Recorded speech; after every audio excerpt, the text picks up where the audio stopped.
നമ്മൾ ലാസ്റ്റ് ഞാൻ കണ്ടിരിക്കുന്ന കില്ലായിരിക്കും. കില്ല് മൂവിയിലും അതിനേക്കാളും വയലൻസ് ഉണ്ട്. എല്ലാരും ട്രോളിൽ പോലും പറഞ്ഞ കിൽക്കാൻ പാപ്പെന്നാണ് പറയുന്നത്.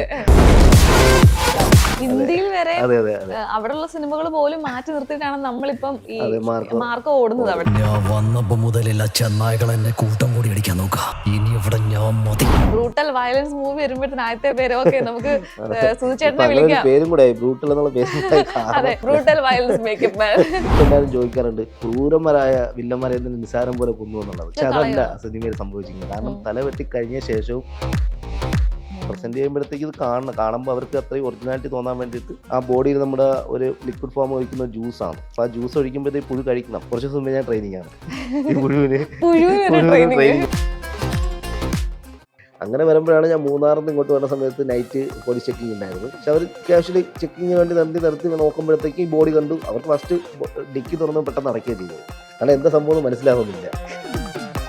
ജഗദീഷ് ചേട്ടൻ്റെ കൈ തന്നെ നമ്മൾ അത്രയും ഡീറ്റെയിലിംഗ് ആയിട്ട് എടുത്തു. ഇതായിരുന്നു എനിക്ക് ഫസ്റ്റ് കിട്ടിയ ഒരു അപ്രിഷ്യേറ്റ്. ആൾ ഈ കണ്ടപ്പോൾ തന്നെ നമ്മളെ കൊണ്ട് സാധിക്കും, അല്ലെ നമ്മളെ കൊണ്ട് ചെയ്യും എന്നുള്ളൊരു കോൺഫിഡൻറ്റ് ആള് കിട്ടും. Hi, hello, welcome to Django space. ഞാൻ സ്നേഹ. കഴിഞ്ഞ കുറച്ച് ദിവസങ്ങളായി സോഷ്യൽ മീഡിയ ഫുൾ ചർച്ച ചെയ്യുന്ന വിഷയമാണ്, അല്ലെങ്കിൽ സിനിമയാണ് മാർക്കോ. അപ്പൊ ആ സിനിമയുടെ പിന്നിൽ പ്രവർത്തിച്ച ഡയറക്ടർ അല്ലെങ്കിൽ DOP ആർട്ടിസ്റ്റുകളെ എല്ലാവരും നമ്മൾ കണ്ടു. പക്ഷെ അതിന്റെ ആ ഒരു അത്രയും ബ്രൂട്ടലായിട്ടുള്ള വയലൻസിന്റെ പിന്നിൽ പ്രവർത്തിച്ച 2 കാര്യങ്ങളുണ്ട്. അതാണ് നമ്മുടെ സ്വന്തം സുധിച്ചേട്ടൻ, മേക്കപ്പ് ആർട്ടിസ്റ്റ് ആണ്. അപ്പൊ ഇന്ന് സുധിച്ചേട്ടനാണ് മാർക്കോയുടെ അത്രയും ബ്രൂട്ടൽ വയലൻസ് സീനുകളുടെയൊക്കെ പിന്നാമ്പുറ കാഴ്ചകളെല്ലാം നമുക്ക് പരിചയപ്പെടുത്തി തരാൻ പോകുന്നത്. അപ്പൊ സുധിച്ചേട്ടാ, സ്വാഗതം. ഈ ഒരു മാർക്കോ എന്ന സിനിമ കണ്ടവരാരും മറക്കില്ല ആ സിനിമ. കാരണം ഇത്രയും ഒരു ഇന്ത്യ കണ്ടതിൽ വെച്ച് ഏറ്റവും ബ്രൂട്ടൽ വയലൻസ് മൂവിയാണ് അല്ലേ. കാരണം ഞാൻ ഉള്ള കാര്യം പറഞ്ഞാൽ ആരെ ഇന്റർവ്യൂ എടുത്തിട്ടുണ്ട് അവരോടൊക്കെ ഞാൻ പറഞ്ഞു, ഞാൻ സെക്കൻഡ് ഹാഫ് തൊട്ട് ഇങ്ങനെ ഇരുന്നിട്ടാണ് കാണുന്നത്. കാരണം ഓരോ സിനിമ ഇങ്ങനെയൊക്കെ ഇരുന്ന് കാണണമെന്നുണ്ട്, കാണണ്ടാന്നുണ്ട്, അങ്ങനെ ഇരുന്ന് കണ്ട ഒരു സിനിമയാണ്. അപ്പൊ അവരുടെ ആർട്ടിസ്റ്റുകള്, ഡയറക്ടറിന്റെ ഒക്കെ എന്താ പറഞ്ഞ ആ ഒരു ഇൻവോൾവ്മെന്റ് അപ്പുറത്തേക്ക് എനിക്ക് തോന്നുന്നു ഇതെല്ലാം കറക്റ്റ് ആയിട്ട് വരേണ്ടത് ഒരു മേക്കപ്പിന് അല്ലെങ്കിൽ ആ ഒരു പ്രോസ്തറ്റിക് മേക്കപ്പിന് അതിൻ്റെതായിട്ടുള്ള ഒരു ഇമ്പോർട്ടൻസ് ഉണ്ട്. അത് കറക്റ്റ് ആയിട്ട് വന്നില്ലെങ്കിൽ നമുക്ക് ആ ഒരു ഇമ്പാക്ട് കിട്ടില്ല. അപ്പോ എന്തായിരുന്നു ഒരു മാർക്കോ ചേട്ടന്റെ ലൈഫിൽ എനിക്ക് ഒരു വലിയൊരു ബെഞ്ച് മാർക്ക് തന്നെയായിരിക്കും അല്ലേ? തീർച്ചയായിട്ടും. ആദ്യം തന്നെ ഞാൻ മാർക്കോ സിനിമ കമ്മിറ്റ് ചെയ്തപ്പോൾ തന്നെ എനിക്ക് ഈ സബ്ജക്ട് കേട്ടപ്പോൾ തന്നെ എനിക്ക് അത് ചെയ്യണമെന്നൊരു ഭയങ്കര ആഗ്രഹം തോന്നി. കാരണം ഞാൻ ഇതുവരെ ചെയ്തു വന്നെല്ലാം ഫീൽ ഗുഡ് മൂവികളാണ്. അത്യാവശ്യം നല്ല എല്ലാം അങ്ങനത്തെ ഒരു ഫീൽ ഗുഡ് മൂവി, അങ്ങനത്തെ ഒരു ഇതിലാണ് പോയിക്കൊണ്ടിരുന്നത്. അങ്ങനെ ഇപ്പോൾ അനീഫിക്ക് മീറ്റ് ചെയ്യാനും ആ സബ്ജക്റ്റ് കേട്ടപ്പോൾ തന്നെ നമ്മൾ ഇന്ത്യൻ സിനിമയിൽ തന്നെ ഇത്രയും വലിയ വയലൻസ് ഉള്ള മൂവിയൊന്നും വന്നിട്ടില്ല. അപ്പോൾ ഒരു ചലഞ്ചിങ് ആയിട്ട് മലയാളത്തിൽ നിന്ന് ഒരു മേക്കപ്പ് ആർട്ടിസ്റ്റ് ചെയ്യുമ്പോൾ ഒരു അഭിമാനമാണ്. ഇപ്പൊ ഇന്ത്യ മൊത്തം ചർച്ചയായി, നമ്മുടെ പേരെല്ലാം അറിയപ്പെടുന്നുണ്ട്. അതില് വളരെ സന്തോഷം. എല്ലാവരും ഹിന്ദിയിൽ വരെ അവിടെയുള്ള സിനിമകൾ പോലും മാറ്റി നിർത്തിയിട്ടാണ് നമ്മളിപ്പം ഈ മാർക്കോ ഓടുന്നത്. അവിടെ അത് വളരെ സന്തോഷമുള്ള കാര്യമാണ്. വളരെ അതിന്റെ ഒരു ഭാഗമാകാൻ പറ്റിയത് ഞാനിപ്പം അനീഫിക്കയുടെ അടുത്തും എന്നെ കാസ്റ്റ് ചെയ്ത പ്രൊഡക്ഷൻ ഡിസൈനേഴ്സ് എല്ലാവർക്കും നന്ദി പറയുകയാണ്. ഹനീഫയ്ക്ക് ഇപ്പം ആദ്യമായിട്ടല്ല ചേട്ടൻ വർക്ക് ചെയ്യുന്നത്? ഞാൻ അനീഫിക്കോട് ആദ്യമായിട്ടാണ് വർക്ക് ചെയ്യുന്നത്. ഇപ്പം ഈ ഒരു സ്ക്രിപ്റ്റ് വന്നപ്പോഴത്തേക്കിനെ നമുക്ക് പെട്ടെന്ന് കേൾക്കുമ്പോഴത്തേന് എനിക്ക് തോന്നുന്നു ഇതിനു മുമ്പ് എല്ലാ ഫീൽ ഗുഡ് മൂവീസ് ആണ് ചെയ്തിട്ടുള്ളത്. അപ്പൊ ഏറ്റവും എക്സ്ട്രീം ആയിരിക്കും ചേട്ടൻ ഇന്നേ വരെ ചെയ്യാൻ പറ്റാത്തത്ര ഒരു ചാലഞ്ചിങ് ആയിട്ടുള്ള ഒരു വർക്കാണ് കിട്ടിയിരിക്കുന്നത്. അപ്പം ഇത് ഈ സ്റ്റോറി കേട്ടൊരു നിമിഷം ആ മൊമെന്റിൽ എന്താണ് മനസ്സിൽ കൂടെ പോയൊരു തോട്ട്? തീർച്ചയായിട്ടും അത് കേട്ടപ്പോൾ എനിക്ക് അനീഫിക്ക് ഞാൻ നേരത്തെ ഒന്നും കണ്ടിട്ടില്ല, മീറ്റ് ചെയ്തിട്ടില്ല, വർക്ക് ചെയ്തിട്ടില്ല. അപ്പോൾ എനിക്കൊരു ടെൻഷൻ ഉണ്ടായിരുന്നു. ആളെപ്പറ്റി ഞാൻ നേരത്തെ കുറച്ച് കാര്യങ്ങളൊക്കെ കേട്ട് ഇങ്ങനെ ടെൻഷനിലാണ് ഞാൻ പോകുന്നത്. ആദ്യമായിട്ടല്ല മീറ്റ് ചെയ്യാൻ വന്നത്. അപ്പം കൂളായിട്ട് ആൾ സബ്ജക്റ്റ് പറഞ്ഞു. പക്ഷേ വയലൻസിനെ പറ്റി പറയുമ്പോൾ ആൾ പറയുന്ന രീതി അത്ര ഡീറ്റെയിലിംഗ് ആയിരുന്നു. ഇത്രയും ഡീറ്റെയിൽ കേട്ടപ്പോൾ എനിക്കൊരു പേടി തോന്നി. കാരണം നമ്മളെ കൊണ്ട് കഴിയുന്നതാണോ? കാരണം ഇത്രയും വലിയ പ്രോജക്റ്റാണ്, ഞങ്ങൾ ഇത്രയും വലിയ പ്രോജക്റ്റ് നമ്മുടെ കയ്യിൽ വിശ്വസിച്ച് അവർ തരുമ്പോൾ നമുക്കത് ചെയ്യാൻ പറ്റുമോ എന്നൊക്കെ എനിക്ക് സ്വാഭാവികമായിട്ടൊരു ഡൗട്ട് ഉണ്ടായിരുന്നു. പക്ഷേ അവരെനിക്കുന്ന കോൺഫിഡൻറ്റ്, അതാണ് എന്നെ വർക്കിലോട്ട് ശരിക്കും സുധി ചെയ്യാൻ പറ്റും, സുധി ചെയ്താൽ മതി എന്നുള്ളൊരു കോൺഫിഡൻസ് എനിക്ക് തന്നിരുന്നു. അപ്പൊ ഞാൻ എന്തായാലും ചെയ്യാം എന്നുള്ള ഇന്നാവാന്ന് ഞാൻ അതിൽ ഉറപ്പിച്ചു. പിന്നെ ബാക്കി അതിന്റെ പ്രൊസീജിയർ കാര്യം, ഡിസൈനിങ് കാര്യങ്ങളെല്ലാം സ്റ്റാർട്ട് ചെയ്തു. ഇപ്പോ ആസ് എ ഡയറക്ടർ ഹനീഫിക്കയുടെ മനസ്സിൽ കുറെ പ്രോപ്പർ ആയിട്ടുള്ള കാര്യങ്ങൾ കാണുമല്ലോ. അതായത് സ്ക്രിപ്റ്റ് പോലെ തന്നെ എനിക്ക് ഇന്ന കാര്യങ്ങൾ വേണം എന്ന് ആസ് എ മേക്കപ്പ് ആർട്ടിസ്റ്റ് ചേട്ടനോട് ഡിമാൻഡ് ചെയ്ത കുറച്ച് കാര്യങ്ങൾ കാണുമല്ലോ. അതിനപ്പുറത്തേക്ക് ഇപ്പം ചേട്ടൻ എന്ത് വേണമെങ്കിലും ചെയ്തോ, പക്ഷെ എനിക്ക് ഇന്ന കാര്യങ്ങൾ നിർബന്ധമായിരിക്കണം എന്ന് പറഞ്ഞ കുറച്ച് കാര്യങ്ങൾ കാണല്ലോ. അതെന്തൊക്കെയാ ചേട്ടൻ? ഉണ്ട്. അത് അനീഫ് സാറിന്റെ ഒരു നിർബന്ധമായ കാര്യം പറഞ്ഞിട്ടുണ്ടായിരുന്നു. നമ്മളിതിപ്പം വയലൻസ് കാണിക്കുമ്പോൾ അതിന് മാക്സിമം ഒറിജിനാലിറ്റിയാണ്. ശരിക്കും മേക്കപ്പ് എന്ന് പറയുന്നത് പ്രേക്ഷകർ കാണണം. എന്താണ് നമ്മുടെ മേക്കപ്പിൻ്റെ ഒരു പ്രോസറ്റിക് മേക്കപ്പ് എന്താണെന്നും അതിൻ്റെ ഡീറ്റെയിലിംഗ് എന്താണെന്നും ശരിക്കും അത് കാണിക്കാൻ പറ്റുന്ന ഒരു സിനിമയായിരിക്കണം. വേറൊരു ചർച്ചയാവണമെന്ന് എൻ്റെ അടുത്ത് ആദ്യമേ പറയുന്നത്. കാരണം അത്രയും നാച്ചുറൽ VFXൻ്റെ വർക്ക് എത്രമാത്രം കുറയ്ക്കാൻ പറ്റുമോ നമ്മൾ പരമാവധി നാച്ചുറലായിട്ട് കാണിക്കാൻ നിർബന്ധമായിരുന്നു. അങ്ങനെയാണ് എനിക്ക് അതിൽ 2-3 മെയിൻ ഫുൾ ബോഡിയുടെ ഒരു സംഭവം പറഞ്ഞായിരുന്നു. പിന്നെ ജഗദീഷ് ചേട്ടൻ്റെ കൈയിൻ്റെ കാര്യം. അപ്പോൾ ഇതെല്ലാം ഞാൻ പറഞ്ഞു നമുക്ക് എന്താ ജഗദീഷ് ചേട്ടൻ്റെ കൈ ചെയ്യുമ്പോൾ ജഗദീഷ് ചേട്ടൻ്റെ കൈ തന്നെ ചെയ്യാം. കബീർ സിംഗിൻ്റെ ഹെഡിൻ്റെത്. അപ്പോൾ അതൊക്കെ വളരെ ഡീറ്റെയിലിംഗ് വേണമെന്ന് പറഞ്ഞ നിർബന്ധമായിരുന്നു. അപ്പോൾ അത് അങ്ങനെ തന്നെയാണ് ഡിസൈൻ ചെയ്ത് കൊടുത്തത് ഞാൻ.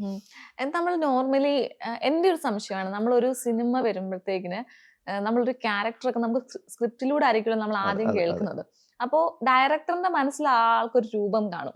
അപ്പൊ അതേപോലെ ചിലപ്പോൾ നമ്മൾക്ക് ആ സ്ക്രിപ്റ്റ് വായിക്കുമ്പോൾ മേക്കപ്പ് ആർട്ടിസ്റ്റ് എന്നല്ല നമ്മുടെ ഉള്ളിലേക്കും അതിനൊരു രൂപം കടന്നു വരുമല്ലോ. അപ്പോൾ നമ്മളാണോ അത് ശരിക്കും അതൊരു രൂപത്തിലേക്ക് കൊണ്ടുവന്നിട്ട് ഡയറക്ടറിനെ കാണിക്കുന്നത്? ശരിയാണ്. അതിപ്പോ അതായത് ഞാനെന്നല്ല എന്നെ പോലെയുള്ള മേക്കപ്പ് ആർട്ടിസ്റ്റുകളെല്ലാം ചെയ്യുന്ന ഒരു കാര്യം തന്നെയാണ്. നമ്മളിപ്പോൾ സബ്ജക്റ്റ് ആദ്യം കേൾക്കുമ്പോൾ ഒരു ഡയറക്ടർ വൈസ് സബ്ജക്റ്റ് കേൾക്കുമ്പോൾ ആ ക്യാരക്ടർ മൊത്തം ഡിസൈൻ ചെയ്യുന്ന മേക്കപ്പ്മാനാണ്. മേക്കപ്പ്മാൻ ഡിസൈൻ ചെയ്ത് ആ ക്യാരക്ടറിന് രൂപം നൽകിയിട്ട് ഡയറക്ടർ ഓപ്ഷൻ പറയും. നമ്മൾ ഇതുവരെ സിനിമയിൽ കാണാത്ത രൂപമായിരിക്കണം, വേറൊരു സിനിമയിൽ റിപ്പീറ്റ് ചെയ്യാത്തതായിരിക്കണം എന്ന് ഡയറക്ടർ ഒരു ഓപ്ഷൻ പറയും.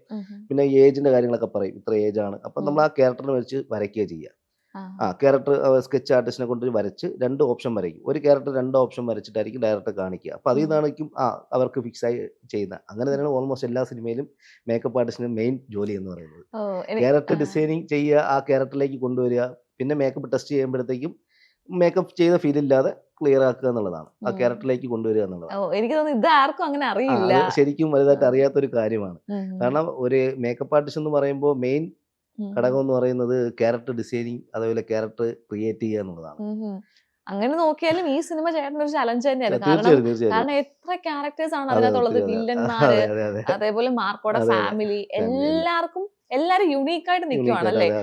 ഇതിനപ്പുറത്തേക്ക് ഓരോ സീൻ കഴിയുന്തോറും ഇവരുടെ ഇത് മാറുന്നു, രൂപം മാറുന്നു, പിന്നെ ബ്ലഡ് ഷെഡ് വരുന്നു, എല്ലാ കാര്യങ്ങളും വരുമ്പോഴത്തേന് ഭയങ്കര ഹാർഡ് വർക്ക് തന്നെ വേണ്ടി വരും. നമ്മൾ 85-100 ഡേയ്സിനകത്ത് ഷൂട്ട് ഉണ്ടായിരുന്നു. അപ്പോൾ അത്രയും നല്ല ഹാർഡ് വർക്ക് ആയിരുന്നു അത്. ഓരോ ദിവസവും കഴിയുന്തോറും അത് ഇങ്ങനെ കൂടിക്കൂടി വരും. നമ്മൾ ഓരോ പടം കഴിയുമ്പോൾ ഒരു 20 ദിവസം കഴിയുമ്പോൾ ഫ്രീ ആവുമല്ലോ, അല്ലെങ്കിൽ പിന്നെ ഒരു 30 ദിവസം കഴിയുമ്പോൾ ഫ്രീ ആവുമല്ലോ എന്ന് വിചാരിക്കും. പക്ഷെ ഇതങ്ങനെയല്ല. ഈ 100 ഡേയ്സും അതേ റൂട്ടിൽ തന്നെയാണ് പോയത്. ഒറ്റ ഇത് തന്നെ. എങ്ങനെയാണോ ഫസ്റ്റ് ഫൈറ്റിൽ തുടങ്ങി ലാസ്റ്റ് വരെ ഫൈറ്റാണ്. നമ്മളെ എന്താ പറയാ, ഒരു ഫ്രീ മൂഡ് ഇല്ലായിരുന്നു, മൊത്തം വർക്ക് തന്നെയായിരുന്നു. ഇപ്പൊ ഈ മാർക്കോടെ കാര്യത്തിലേക്ക് വരുമ്പോ പ്രേക്ഷകർക്കെല്ലാം ഒരു നിരാശ തോന്നുന്നത് വെച്ചാൽ കുറെ കാര്യങ്ങൾ കട്ടായി പോയിട്ടുണ്ട്. അപ്പൊ അവരുടെ ഒരു പ്രതീക്ഷ OTT വരുമ്പോൾ നമുക്കിത് കാണാൻ പറ്റുമോ എന്നുള്ളതാണ്. അപ്പൊ ഈ കട്ടായി പോകുമ്പോഴത്തേക്കിന് എല്ലാവർക്കും ഉള്ള പോലെ തന്നെ ഒരു നിരാശ ചേട്ടന് വരും. കാരണം ചേട്ടന്റെ അത്രയും ഹാർഡ് വർക്കിന്റെ ഒരു പ്രേക്ഷകരിലേക്ക് എത്തിക്കാൻ പറ്റുന്നില്ല അല്ലെ. കാണേണ്ട കുറെ കാര്യങ്ങള് വിട്ടുപോകുന്നു. അപ്പൊ ചേട്ടനും അതൊരു ഭയങ്കര ഒരു നിരാശയല്ലേ കാണാൻ? എനിക്ക് ടെൻഷനായിരുന്നു. ഫസ്റ്റ് സെൻസറിങ് കഴിഞ്ഞു എന്ന് പറഞ്ഞാൽ അറിയണ്ടേ. ഫസ്റ്റ് സെൻസറിങ് കഴിഞ്ഞപ്പോൾ തന്നെ ഒരു ആശ്വാസം. പിന്നെ രണ്ടാമതൊരു സെൻസറിങ് കൂടെ ഉണ്ടായിരുന്നു സിനിമയ്ക്ക്. അതാണ് ഭയങ്കര ഒരു ഇതായത്. രണ്ടാമത്തെ സെൻസറിങ് കൂടെ കഴിഞ്ഞപ്പോൾ 8 മിനിറ്റ് കട്ട് ചെയ്തെന്ന് ഒരു ന്യൂസ് വന്നത്.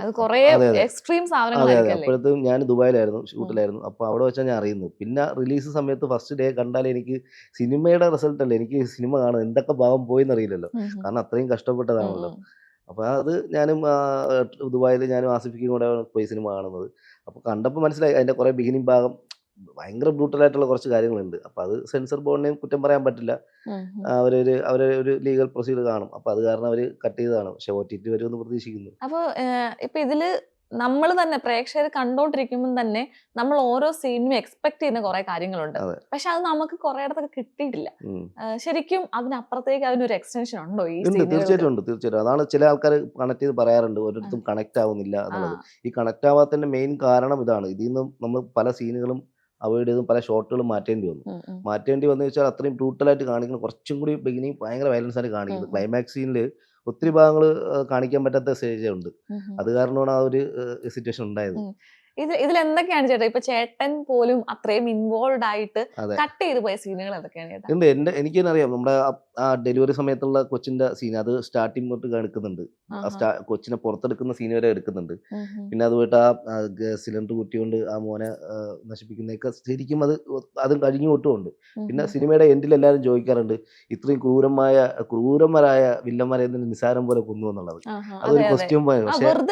പക്ഷെ അതല്ല സിനിമയിൽ സംഭവിച്ചിരിക്കുന്നത്. കാരണം തല വെട്ടി കഴിഞ്ഞ ശേഷവും ഉണ്ണി ബ്രോയ്ക്ക് അതിൻ്റെ മാർക്കോ എന്നുള്ള ക്യാരക്ടറിന് ആ ദേഷ്യവും അത് തീരാതെ ഈ തല ഇടിച്ച് പൊട്ടിച്ച് ചതയ്ക്കുന്നുണ്ട്. തലച്ചോറും അതിൻ്റെ എല്ലാം പുറത്ത് വരുന്ന രീതിക്ക് ആക്കിയിട്ടാണ് പുള്ളി പോകുന്നത്. എന്നിട്ട് മറ്റേ അഭിമന്യുയുടെ ഹാർട്ട് എടുക്കുന്ന മാത്രമേ നമ്മൾ കണ്ടിട്ടുള്ളൂ. ഹാർട്ട് എടുത്ത ശേഷം ഫുൾ ഓപ്പൺ ആക്കുന്നുണ്ട്, ഫുൾ ബോഡി ഓപ്പൺ ആക്കുന്നുണ്ട്, വലിച്ചു പൊട്ടിക്കുന്നു മൊത്തം. അതൊന്നും നമുക്ക് കാണാൻ പറ്റാത്തൊരു സിറ്റുവേഷൻ. അതൊക്കെ നമ്മൾ ക്രിയേറ്റ് ചെയ്ത് കൊടുത്തു, കംപ്ലീറ്റ് ഞെട്ടിച്ചു കൊടുത്ത വർക്കായിരുന്നു അത്. OTT വരുമ്പോൾ എങ്ങനെയാണെന്ന് അറിയില്ല. കാരണം അത് കാണുമ്പോൾ പ്രേക്ഷകർക്ക് തൃപ്തിയാവും, ഇവൻ ഇങ്ങനെ തന്നെ ചെയ്യണം എന്ന് പറയും. നമുക്ക് എവിടെ ഒരു സാറ്റിസ്ഫാക്ഷൻ കുറവ്, അതിന്റെ ഒരു പ്രശ്നമുണ്ട്. അത് കുറച്ച് ഭയങ്കര ബ്രൂട്ടലായ ലാസ്റ്റ് സ്റ്റേജ് നമ്മൾ അങ്ങനെ ചെയ്യേണ്ടി വന്നു. അപ്പൊ അങ്ങനെയൊക്കെ കുറെ സെൻസറിങ്ങിൽ പ്രശ്നം ഉണ്ടായി, അങ്ങനെ കുറച്ച് പ്രോബ്ലം. അങ്ങനെയാണ് ഇതിന്റെ എൻഡിങ് ലാസ്റ്റ് അങ്ങനെ ആയിപ്പോയത്. ഒരു പരിമിതി ഉണ്ടല്ലോ. ഒരു ഇപ്പൊ ഇതില് ഒരുപാട് കാര്യങ്ങൾ പറഞ്ഞു. ഇപ്പം ആ ഒരു കുഞ്ഞിന്റെ ഉണ്ടാക്കണം, കൈ ഉണ്ടാക്കണം, അപ്പൊ ഹാർട്ട്. ഇതിൽ ഏറ്റവും ഒരു ചലഞ്ചിങ് ആയിട്ട് തോന്നിയ ഒരു വർക്ക് ഏതായിരുന്നു? ചലഞ്ചിങ് ആയിട്ട് നമുക്കിതിൽ ഒത്തിരി എല്ലാം ഓൾമോസ്റ്റ് എല്ലാ വർക്കും അത്യാവശ്യം നല്ല ചലഞ്ചിങ് ആയിരുന്നു. അതിന്റെ ഭയങ്കരമായിട്ട് തോന്നിയത് നമുക്ക് ആ ബോഡി ആയിരുന്നു, ഫുൾ ബോഡി. അതൊക്കെ സ്പിരിറ്റിലിട്ട് കത്തിക്കരിഞ്ഞ ശേഷം എങ്ങനെയാവും എന്നുള്ളൊരു ബോഡി ഭയങ്കര ഒരു ചലി. കാരണം നമുക്ക് അത് റെഫറൻസ് എടുക്കാൻ പറ്റത്തില്ല, കാരണം ഗൂഗിളിൽ അങ്ങനെ കിട്ടത്തില്ല. അതിന്റെ എന്തായിരിക്കും അതിന്റെ ഒരു അവസ്ഥ അറിയാൻ പറ്റില്ല. സ്പിരിറ്റിലിട്ട് കഴിഞ്ഞ ശേഷം എത്രമാത്രം അത് എങ്ങനെയായിരിക്കും ബോഡി കിട്ടുന്നതെന്നൊരു ഐഡിയ ഇല്ല. പിന്നെ ഞാനൊരു ഡോക്ടറുമായിട്ട് സംസാരിച്ച ശേഷമാണ് ഇത്ര പെർസെൻറ്റേജ് ഒക്കെ ഉണ്ടാവുള്ളൂ, സ്കെൽട്ടൻ അങ്ങനെ അത്രയും പോകത്തില്ല, സ്കിന്ന് മാത്രമേ അലിഞ്ഞു പോവുള്ളൂ എന്നൊക്കെ പറഞ്ഞ കാരണം ഫുൾ സ്കെൽട്ടൻ ഞാൻ പോയി പർച്ചേസ് ചെയ്തു. നമ്മുടെ ക്ലേ ചെയ്യുന്ന ആർട്ടിസ്റ്റിനെ കൊണ്ടിട്ട് ഞാനിത് ഉണ്ടാക്കിച്ചിട്ട് ഡയറക്ടർ അനീഫിക്ക് കാണിച്ച് 2 പ്രാവശ്യം മാറ്റി, കാരണം പല ഓപ്ഷനും വന്നു. അങ്ങനെ മാറ്റിയാണ് ഒരു ഫൈനലിസ്റ്റിൽ എത്തിയത്. അത് എത്തിക്കഴിഞ്ഞ ശേഷവും പിന്നെ അത് ഷൂട്ട് ചെയ്യാനായിട്ട് ഒരു 10 ദിവസം കൂടെ എടുക്കും. അപ്പൊ അത് ഈ ബോഡി കിട്ടുന്നത് 10 ദിവസം കഴിഞ്ഞിട്ടാണ്. അപ്പൊ ഈ ബോഡിയിൽ വരുന്ന പുഴുക്കളും അതുപോലെ തന്നെ അതിന്റെ ഫ്ലൂയിഡും എല്ലാം നമ്മൾ ക്രിയേറ്റ് ചെയ്യുന്നു. അങ്ങനെ കുറെ നല്ലൊരു അതും പക്ഷെ സിനിമയിൽ കുറച്ച് ഭാഗം ഉണ്ടായുള്ളൂ. കാരണം അതും ഈ പറഞ്ഞ സെൻസറിങ്ങിന് ഭയങ്കര ഡീറ്റെയിലിംഗ് ആയിട്ട് എടുത്തതാണ്. കാരണം ഞാൻ കോഴിക്കോട് നിന്നാണ് കുറച്ച് പുഴുവിനെയൊക്കെ ഞാൻ ഇവിടെ എത്തിച്ചത്. അപ്പൊ വാങ്ങിച്ചു. അത് നമ്മുടെ സുഹൃത്തിനെ മേടിച്ചിട്ട് റൂമിൽ ട്രീറ്റ് ചെയ്തു. അതിന്റെ ഫ്രൂട്ട്സും അതിന്റെ കാര്യങ്ങളൊക്കെ കൊടുത്തു. കാരണം വർക്ക് ഡേറ്റ് മാറിപ്പോയിക്കൊണ്ടിരിക്കുക മഴ കാരണം. വളർത്തേണ്ടത് ആ ഒരു ഡീറ്റെയിലിംഗ് കാണിക്കാൻ വേണ്ടിയിട്ടാണ്, അത്രയും ഒറിജിനാലിറ്റി നമ്മൾ കാണിക്കാൻ വേണ്ടിയിട്ടായിരുന്നു. കാരണം ഷൂട്ട് ചെയ്യണ സമയത്താണ് ഞാൻ ഇതൊരു പ്രസന്റ് ചെയ്യുന്നത്. പ്രസന്റ് ചെയ്യുമ്പോഴത്തേക്ക് ഇത് കാണുമ്പോൾ അവർക്ക് അത്രയും ഒറിജിനാലിറ്റി തോന്നാൻ വേണ്ടിയിട്ട് ആ ബോഡിയിൽ നമ്മുടെ ഒരു ലിക്വിഡ് ഫോം ഒഴിക്കുന്ന ജ്യൂസാണ്. അപ്പൊ ആ ജ്യൂസ് ഒഴിക്കുമ്പോഴത്തേക്ക് പുഴു കഴിക്കണം. അപ്പൊ അതിന് വേണ്ടിയിട്ട് കുറച്ച് ദിവസം മുമ്പേ ഞാൻ ട്രെയിനിങ് ആണ്, ഈ പുഴുവിന് ട്രെയിനിങ് ആണ്. അപ്പൊ അതൊക്കെ കറക്റ്റ് വർക്കായ ഒരു പരിപാടിയായിരുന്നു. അതിപ്പോ മേക്കിംഗ് മീഡിയയും അങ്ങനത്തെ കാര്യങ്ങളൊക്കെ ഉണ്ട്. ഇനി ഇത് OTT വരുമ്പം കാണുമെന്ന് പ്രതീക്ഷിക്കുന്നു. കറക്റ്റ് ഡീറ്റെയിലിംഗ് എടുത്തതായിരുന്നു അത്. ഇപ്പൊ ഈ സിനിമയില് മൊത്തം ബ്ലഡ് ആണല്ലേ, ബ്ലഡ് ഷെഡും കാര്യങ്ങളും ഒക്കെയാണ്. അപ്പൊ അതിന് തന്നെ ഒരു അത്യാവശ്യം എനിക്ക് തോന്നുന്നു പ്രൊഡക്ഷൻ തന്നെ അതിനു വേണ്ടി തന്നെയല്ലേ, എത്ര കുപ്പി ബ്ലഡ് ഒത്തിരി എടുക്കേണ്ടി വന്നു. കഴിഞ്ഞ ഇന്റർവ്യൂലൊക്കെ പറഞ്ഞ പോലെ തന്നെ 200-240 ലിറ്റർ ബ്ലഡിനോളം നമുക്ക് ചിലവായിട്ടുണ്ട്. കാരണം ഇത്രയും ബ്ലഡ് എടുത്തെന്ന് പറയുമ്പോൾ ചിലവർക്ക് അത് വിശ്വസിക്കാൻ പറ്റുന്നില്ല. ഇത്ര ആയോ എന്നൊക്കെ ചോദിക്കും. കാരണം VFXന്റെ ബ്ലഡ് ഉണ്ടെന്നൊക്കെ പറയുന്നത്. കാരണം ശരിക്കും ബ്ലഡ് ഇത്ര എടുക്കേണ്ടി വന്നു. കാരണം നമ്മൾ ഫസ്റ്റ് മൂന്നാർ ക്ലൈമാക്സ് ഫൈറ്റ് എടുക്കുന്ന 15 ദിവസമാണ്. ആ 15 ദിവസത്തിലും ഈ 100 ഫൈറ്റേഴ്സ് ഉണ്ട്. അതുപോലെ ഉണ്ണി ബ്രോ ഫുൾ മഴ, ഗ്രൗണ്ട് ഫുള്ള് ബ്ലഡ് ഇടണം. അങ്ങനെ 9 ഫൈറ്റിലും ഈ 50 ഫൈറ്റ് 100 ഫൈറ്റേഴ്സ് അധികം ഉണ്ട്. ഇവർക്കെല്ലാം ബ്ലഡ് ആഡ് ചെയ്യണം. അപ്പൊ ഇത്രയും ബ്ലഡ് നമുക്ക് എടുക്കേണ്ടി വരും. ഇത് കൂടാതെയാണ് ആർട്ടുകാരും കൂടെ ബ്ലഡ് ഉണ്ടായി സഹായിച്ചു, ഈ ഗ്രൗണ്ടിൽ ഒഴിക്കാനും ഫ്രെയിമിലൊക്കെ വേണ്ടിയിട്ട്. അങ്ങനെ ബ്ലഡ് കുറെ പോയി. ഇത് ശരിക്കും ഇപ്പൊ ഞാനൊക്കെ വിചാരിച്ചോണ്ടിരുന്നത് നമ്മൾ പണ്ട് സിനിമയെ കാണുമ്പോഴത്തേക്കിന് നമ്മൾ ബ്ലഡ് ഉണ്ടാക്കുമെന്നാണ് നമ്മൾ വിചാരിച്ചിരുന്നത്, കാരണം ആർട്ടിഫിഷ്യലി.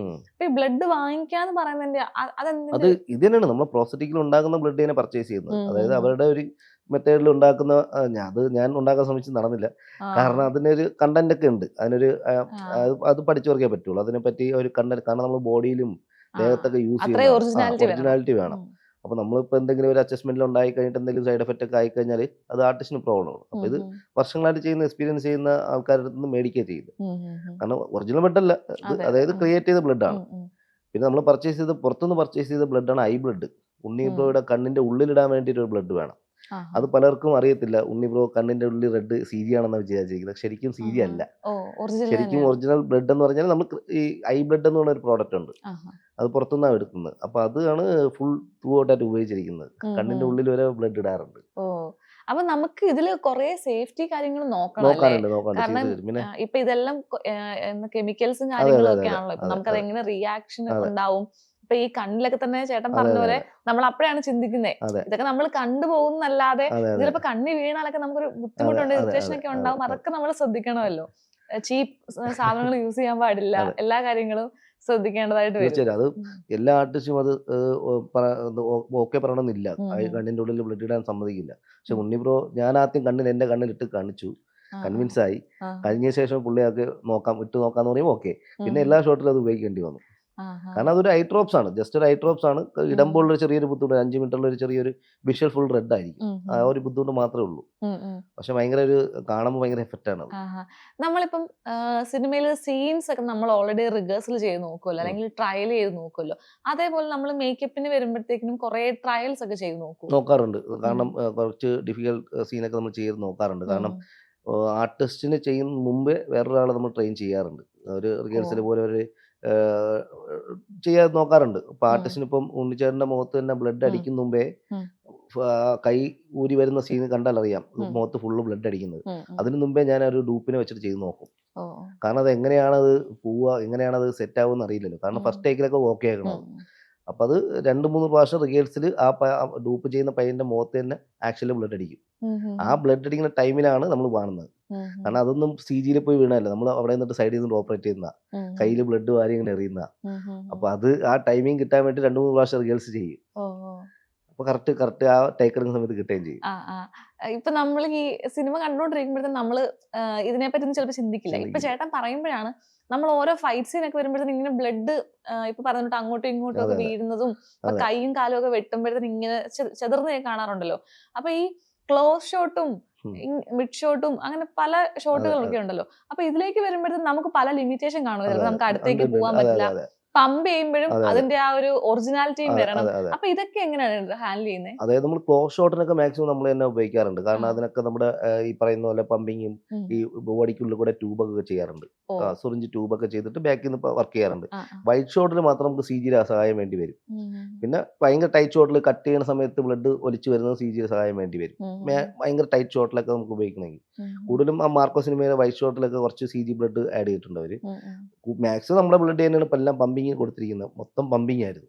ഉം. സ്പ്രേ പെയിൻറ്റിങ് അങ്ങനത്തെ സ്പ്രേയിൽ വെക്കുന്ന കംപ്ലീറ്റ് എല്ലാ എക്യുപ്മെൻറ്റ്സ് എല്ലാം ഉണ്ടായിരുന്നു. ഉം. ഉം. ഒരുപാട് സ്പ്രേ ചെയ്യുന്ന ബ്ലഡ് മെഷീൻസ് ഉണ്ടായിരുന്നു. ഉം. ഉം. അതൊക്കെ വെച്ചിട്ടാണ് വർക്ക് ചെയ്തത്. ആ. ഇതിൽ ഏറ്റവും എടുത്തു പറയേണ്ടത് ഉണ്ണിച്ചേട്ടന്റെ ഒരു ഡെഡിക്കേഷൻ തന്നെയാണല്ലോ. തീർച്ചയായിട്ടും കാരണം തീർച്ചയായിട്ടും. അത് ഏറ്റവും കൂടുതൽ അറിയാവുന്ന ചിലപ്പോൾ അതെ ചേട്ടനായിരിക്കും. അതെ അതെ കാരണം ഈ ഒരു മേക്കപ്പും അതെ കാര്യങ്ങളും അതെ അല്ലെങ്കിൽ പുള്ളിയുടെ ആ ഒരു ഹാർഡ് വർക്ക് എല്ലാം കാണുന്നത് അതെ അതെ അതെ ആസ് എ മേക്കപ്പ് ആർട്ടിസ്റ്റ് അതെ നിങ്ങളായിരിക്കല്ലോ അതെ വന്ന് എല്ലാം ചെയ്ത് അതെ കൊടുക്കുന്നത്. അതെ. അപ്പം അദ്ദേഹത്തിന്റെ ആ ഒരു ഡെഡിക്കേഷൻ അയ്യോ ലെവല്. ഉണ്ണിച്ചേട്ടനെ നമ്മൾ പറഞ്ഞേ പറ്റുള്ളൂ കേട്ടോ. പുള്ളി ഉം. ഈ സിനിമ മാർക്കോ എന്ന സിനിമയ്ക്ക് വേണ്ടിയിട്ട് പുള്ളിയുടെ എന്താ പറയുക എനർജിയുടെ ഫുള്ള് അത്രയും യൂസ് ചെയ്തൊരു പടമാണ്. ഉം. ഉം. കാരണം പിന്നെ എല്ലാത്തിനും സപ്പോർട്ടായിരുന്നു. ഉം. നമ്മൾ ഉം. എന്തൊരു ഓപ്ഷൻ പറഞ്ഞാലും ആള് ചെയ്യാൻ റെഡിയാണ്. ഉം. പുള്ളി 2 ഗെറ്റപ്പ് ഉണ്ട്, ഹെയർ കട്ട് ചെയ്യണമെന്ന് പറഞ്ഞാൽ ആൾ റെഡിയാണ്. ഉം. ഉം. പിന്നെ ഈ പറഞ്ഞ ഉം. പോലെ ബ്ലഡ് ഇടുന്ന ഭാഗമായിരുന്നാലും ഉം. ഉം. എന്തായിരുന്നാലും ഭയങ്കരമായിട്ട് ക്ലൈമാക്സ് ഷൂട്ടൊക്കെ ചെയ്യുന്ന സമയത്ത് ഞാൻ പറഞ്ഞില്ലേ ഈ 1.5 ദിവസമാണ് ആ ലാസ്റ്റ് ഷൂട്ട് ചെയ്തത്. പുള്ളി ആ. ഫുള്ള് ഫുഡൊന്നും കഴിക്കാതെ ഫൈറ്റിംഗ് സീൻ ഫൈറ്റ് അല്ലേ? സീന് ഉം. ഈ വാട്ടർ കട്ടൊക്കെ ചെയ്തിട്ട് ഉം. ഫുഡൊന്നുമില്ല, വെള്ളം ഉം. പോലും കുടിക്കത്തില്ല. ഉം. അപ്പോൾ ഉം. ആ 6 പാക്ക് ഒക്കെ ഒന്ന് റിലീവ് ആവാൻ വേണ്ടിയിട്ടുള്ളൊരു ട്രെയിനിങ് ആയിരുന്നു അത്. ഉം. പക്ഷെ ഉം. അതിൻ്റെ ഇടയിൽ കൂടെ ഇത്രയും ഫൈറ്റും ഇതെല്ലാം ഭയങ്കര സ്ട്രെയിൻ എടുത്ത് ചെയ്യുന്നത്.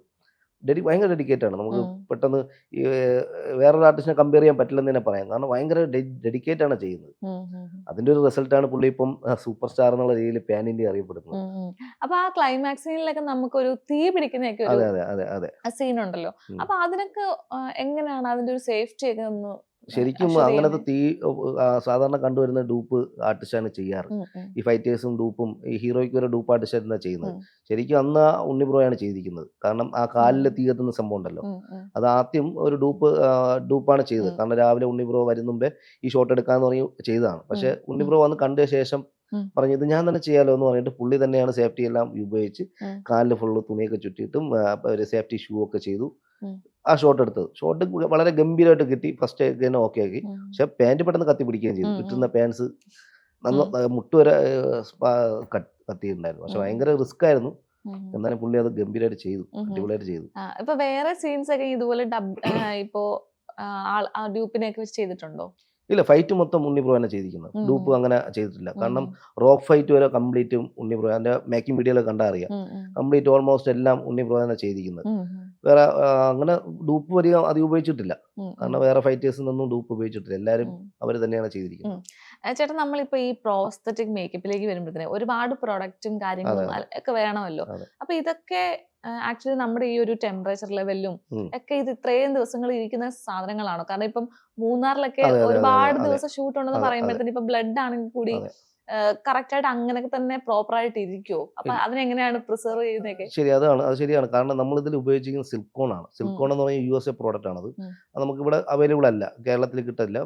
അഥവാ കിട്ടുന്നതിന് അതിൻ്റെ ഒരു ഓപ്ഷൻ മാത്രം ബോംബെയിലേ ഉള്ളൂ. ഉം, ഉം, അപ്പോൾ ഇത് നമ്മൾ US നിന്നാണ് പർച്ചേസ് ചെയ്തിരിക്കുന്നത്. ഇതിന് കൂടുതൽ ക്ലൈമറ്റിൽ തന്നെയാണ് ഇരിക്കുകയുള്ളൂ. കാരണം ഉം, കൂടുതൽ ഹീറ്റ് ആയി കഴിഞ്ഞാൽ അത് ലൂസായി പോകും. ഉം, ഉം, അപ്പോൾ ഒരു ടെമ്പറേച്ചർ കണക്കിലേ ഇത് വെക്കാൻ പറ്റുള്ളൂ. അപ്പോൾ അധികം എടുത്ത് വെക്കില്ല. നമ്മൾ ഇപ്പോൾ 2 പ്രാവശ്യമായിട്ടാണ് പർച്ചേസ് ചെയ്തിരിക്കുന്നത്. ഉം. അപ്പോൾ അതിനനുസരിച്ച് മാറ്റും. അതിൽ ആ ക്ലൈമറ്റിനനുസരിച്ച് നമ്മൾ മാറ്റാറുണ്ട്. ഉം. പിന്നെ ബ്ലഡ് അധികം എടുത്ത് വെക്കാറുമില്ല. ഈ ഉം. മൂന്നാർ ഷൂട്ട് എടുക്കുമ്പോൾ എറണാകുളത്തും ട്രാൻസ്പോർട്ട് 20 ലിറ്റർ ഈ ഒന്നര ദിവസം കയറ്റി വിട്ടിരിക്കും.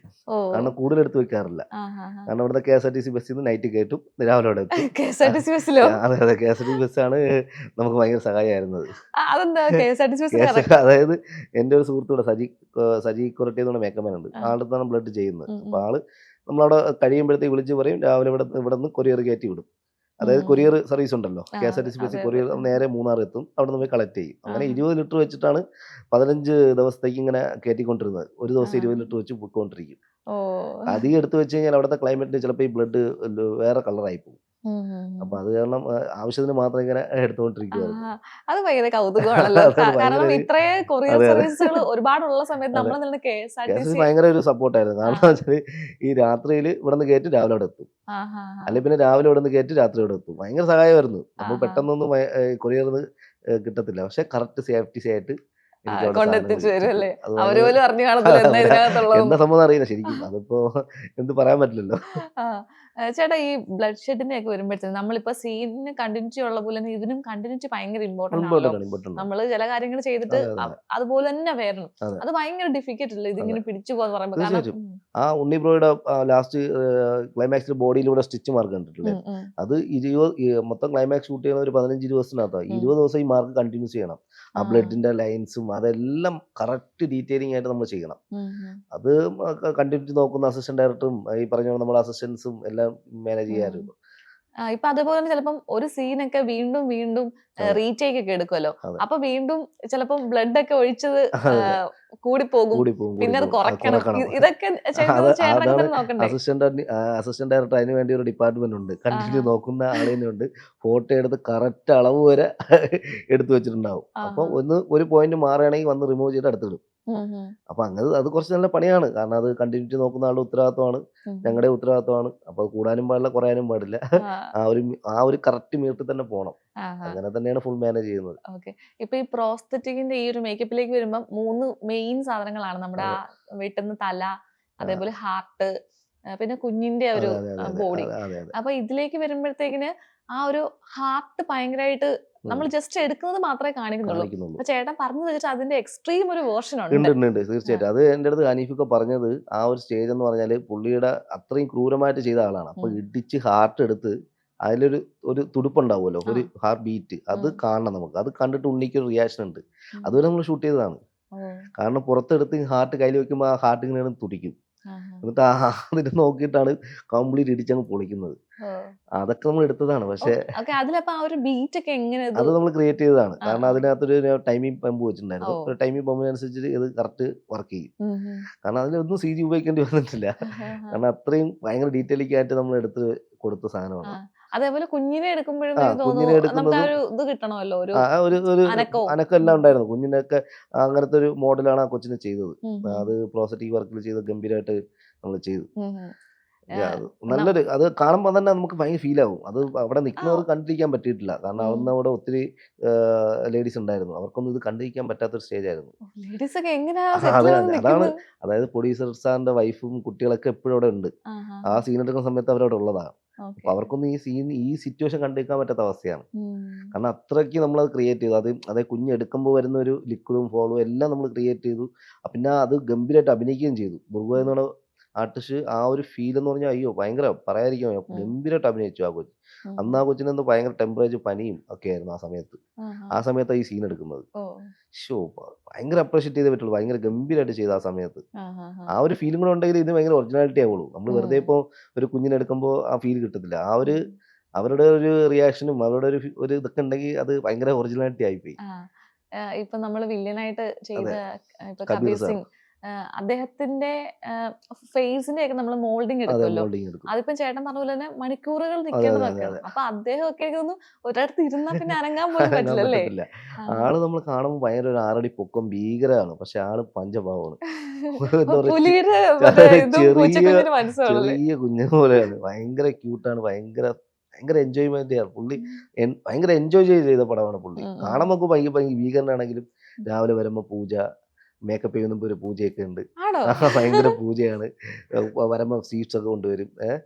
ഭയങ്കര ട്രീറ്റ് ആണ് പുള്ളി. അടിപൊളി മനുഷ്യനാണ്. അയ്യോ. പുള്ളി ഞാൻ ഷൂട്ട് തുടങ്ങും മുമ്പേ സിനിമയുടെ ഷൂട്ട് 1 മാസം മുമ്പേ എന്റെ വർക്ക്ഷോപ്പ് സ്റ്റാർട്ട് ചെയ്തു. അപ്പോഴത്തേക്ക് ഞാൻ ബോംബെ നാളെ ഞാൻ ഇങ്ങോട്ട് കൊണ്ടുവന്നു ഇതിന് വേണ്ടിയിട്ട്. അപ്പൊ ആള് ഫസ്റ്റ് ടൈം എക്സ്പീരിയൻസ് ആണ് ഈ കവർ ചെയ്യുക എന്നുള്ളത്. അപ്പൊ ഞാൻ കുറെ വീഡിയോസ് ഒക്കെ കാണിച്ചു. നമ്മൾ നേരത്തെ ചെയ്ത വർക്കിന്റെ വീഡിയോസ് ഒക്കെ കാണിച്ചു. കൺവിൻസ് ആയ ശേഷം പുള്ളിക്ക് ചെയ്തു. പക്ഷെ മൂക്കിൽ കൂടെ മാത്രമാണ് നമുക്ക് ബ്രീത്ത് എടുക്കാൻ പറ്റുക. കംപ്ലീറ്റ് കവറിങ് ആണ്. ഒരു 1.5 hour ഇത് കംപ്ലീറ്റ് കവറാണ്. ആ സമയത്ത് പുള്ളിക്ക് ഭയങ്കര ഒരു വല്ലാത്തൊരു അവസ്ഥയായിരുന്നു. പക്ഷെ എടുത്ത് കഴിഞ്ഞപ്പോൾ പുള്ളിക്ക് ഒരു ഭയങ്കര എക്സ്പീരിയൻസ് എന്ന് പറഞ്ഞാൽ ഭയങ്കരമായിട്ട് ഹക്ക് ചെയ്തു. സുദീപ് ഭയങ്കര ഒരു പച്ചസ് എക്സ്പീരിയൻസ് ആണത്. ആ മോൾഡ് കാണുമ്പോൾ ഒരു സന്തോഷം ഉണ്ടല്ലോ. ഇത് 1 മണിക്കൂർ ഇങ്ങനെ ഫുൾ കവർ ചെയ്തിട്ട് നമ്മൾ ഓപ്പൺ ആക്കിയിട്ട് ആ മോൾഡ് പുള്ളിക്ക് അപ്പം തന്നെ കാണിക്കുമ്പോൾ പുള്ളിക്ക് കിട്ടിയ ഒരു ഹാപ്പിനെസ് ഭയങ്കരമായിരുന്നു. അടിപൊളിയായിരുന്നു. അത് പുള്ളിക്ക് നല്ലൊരു എക്സ്പീരിയൻസ് ആയിരുന്നു.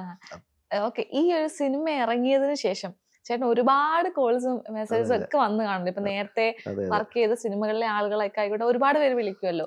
അപ്പം അങ്ങനെ ആരൊക്കെ മെയിൻ ആയിട്ട് വിളിച്ചു ചേട്ടാ? സത്യം പറഞ്ഞാൽ ഞാൻ ആ സമയത്ത് ദുബായിലായിരുന്നു. കാരണം എനിക്ക് അങ്ങനെ കോൾസ് ഒന്നും വന്നിട്ടില്ല. കാരണം ഞാൻ ദുബായിൽ കോൾ അറ്റൻഡ് പറ്റുന്ന സമയമായിരുന്നില്ല. കാരണം ഫോണ് പ്രശ്നം ഉണ്ടാവും. പക്ഷെ പേഴ്സണലി മെസ്സേജ് കുറച്ച് ആൾക്കാർ ചെയ്തു.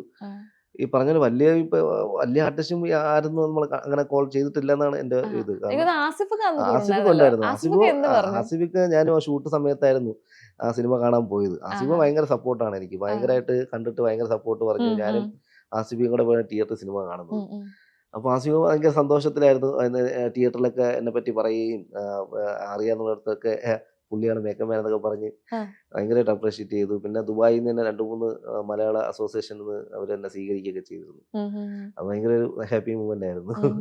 ഞാൻ ആലോചിക്കുന്നത് ഇപ്പൊ ഇത്രയും സാധനങ്ങളൊക്കെ നമ്മുടെ കയ്യിലുള്ളപ്പം നമുക്കുള്ളിൽ ഒരു ടെൻഷൻ ആയിരിക്കുമല്ലോ. കാരണം അല്ലെങ്കിൽ വണ്ടിയിലൊക്കെ കൊണ്ടുപോകുമ്പോഴോ അല്ലെങ്കിൽ എവിടെയെങ്കിലും എന്തെങ്കിലും ഒരു പ്രശ്നം വരുമ്പോഴത്തേനും എന്തായാലും ഒന്ന് സ്റ്റക്കായി പോകും.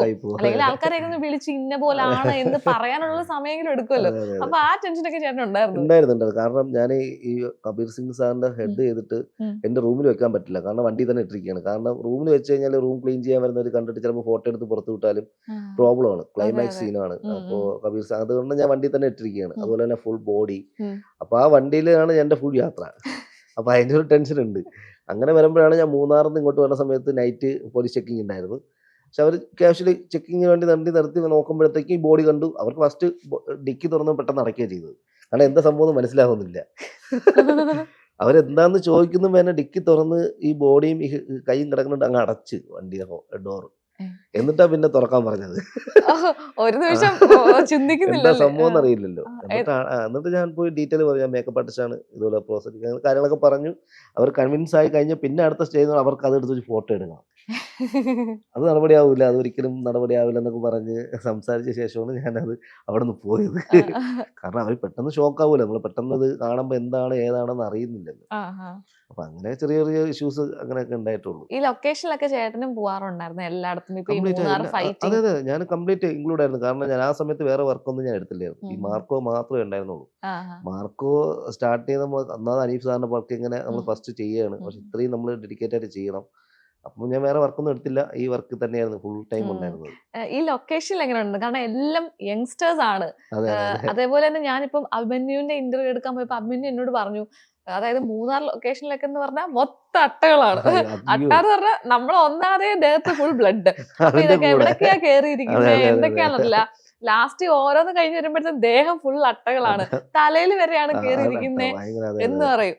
അപ്പം നിങ്ങൾക്ക് പറഞ്ഞില്ല, കാരണം ബ്ലഡ് അല്ലേ ഇതിനകത്ത്, എവിടെയാണ് അട്ടയുടെ ബ്ലഡ് അല്ലാത്ത ബ്ലഡ് മനസ്സിലാകത്തില്ല. അത് അട്ട എനിക്ക് കുറെ സഹായിച്ചു കേട്ടോ. ബ്ലഡ് അട്ട എനിക്ക് കുറെ സഹായം അട്ടയുടെ ഭാഗത്തുണ്ടായി. കാരണം ഞങ്ങൾ ബ്ലഡ് ഇട്ടില്ലെങ്കിലും പുള്ളിക്കാരെ ഇട്ട് പോവുകയാണ്. അപ്പൊ അട്ടയുടെ ഭാഗത്ത് നിന്ന് ഭയങ്കര സഹായമുണ്ട്. അത് മൂന്നാർ ആ സമയത്ത് അങ്ങനെയാണ്, മഴയും ആകപ്പാടെ. പക്ഷെ ഭയങ്കര ഇത്രയും ഹാർഡ് വർക്ക് ചെയ്തെങ്കിലും എല്ലാവരും എൻജോയ്മെന്റ് ഭയങ്കര ഒരു എന്റർടൈൻമെന്റ് ചെയ്തൊരു വർക്കാണ്.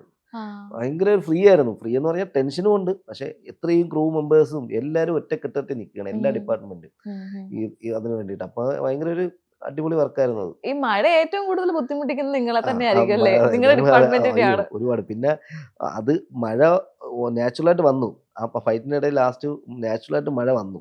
അപ്പൊ പിന്നെ കണ്ടിന്യൂറ്റി ബ്ലഡിന്റെ കാര്യങ്ങളൊക്കെ അങ്ങ് മാറി. പിന്നെ ഫുൾ മഴ, അതിന്റെ ഇടയിൽ കൂടെ തണുപ്പ്. എന്റെ ദൈവമേ, അവിടെ നിൽക്കാൻ പറ്റാത്ത രീതിയിൽ തണുപ്പ്. ആ തണുപ്പും മഴയത്താണ് ആ ഉണ്ണിപ്രഭു അഭിമന്യുയുടെ ലാസ്റ്റ് ആ സീനിലെ ഫൈറ്റ്. നിന്ന് വിറക്കുകയാണ്, അത്രയ്ക്ക് തണുപ്പായിരുന്നു. തണുപ്പും മഴയും എല്ലാത്തൊരു സിറ്റുവേഷൻ ഫൈറ്റ് ആയിരുന്നു അത്, ഗംഭീരമായിട്ട്. ഇപ്പൊ ഇത്രയും വർഷമായിട്ട് ഇൻഡസ്ട്രി നിൽക്കുന്നുണ്ട്, ഒരുപാട് സിനിമകൾ ചെയ്യുന്നുണ്ട്. പക്ഷേ എനിക്ക് തോന്നുന്നു ഒരു ഇന്ത്യ ഫുൾ ഉറ്റുനോക്കുന്ന ഒരു എക്സ്ട്രീം ബ്രൂട്ടൽ വയലൻസ് ഒരു മൂവിയുടെ ഭാഗമായി കഴിയുമ്പോഴേക്ക് ചേട്ടനും ഇനി അങ്ങോട്ടൊരു കരിയറിന് ഒരു വലിയ ബ്രേക്ക് തന്നെയല്ലേ ഇത്? അതെ, അത് ഞാൻ പ്രതീക്ഷിക്കുന്നു.